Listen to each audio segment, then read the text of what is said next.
commentaires pour les deux intervenants. Ouais. Bon, comme c'est un nom qui a parlé là-bas, je donne la parole à la femme. Merci, Monsieur le Président. Monsieur le Président, hier, l'honorable Chawa a donné l'exemple d'un culte que nous avons tous trouvé ici très odieux. Et je pense qu'il faut plutôt se mettre à la place de ceux-là, les parents qui ont perdu la victime et qui verront le coupable ressortir. Aujourd'hui, l'espérance de vie est assez élevée. Il ressortira gaillard et au vu au sud des parents et qui ont perdu leur enfant ou leur femme. Et c'est même dangereux pour cette personne-là de se trouver en liberté en ce moment-là. Et c'est pour cela que je soutiens la proposition de l'honorable Chawa. Merci, Monsieur le Président. C'est différent que vous avez ajouté comme argumentaire. C'est une argumentation. Bon.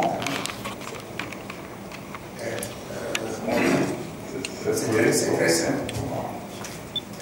Il s'agit de voir sur quoi s'appuie l'argumentation. Et M. Chao ne convainc pas en disant qu'il faut détruire la personne qui a commis un crime ou a commis une infraction. Il ne revient pas à la société de détruire une personne. Il revient à la société de faire payer à la personne ce qu'il a commis comme faute.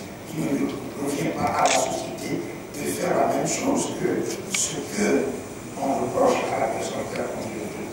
Donc l'argumentation qui consiste à dire il faut empêcher la personne de sortir de prison, il revient même à la société de procéder à la réinsertion de la personne. Donc, je ne suis pas convaincu par l'argumentation pour. Merci. Bien. Des constations de la vie. Je voudrais, sur cette question, uniquement sur cette question, par l'enfant de cet environnement de la vie. Quelles sont ceux qui sont pour la proposition de l'État?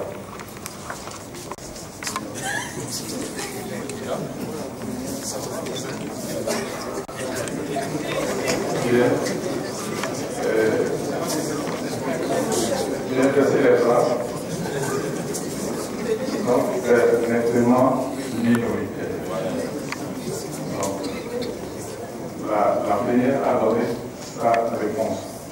Donc, le maintien en l'état de la formulation.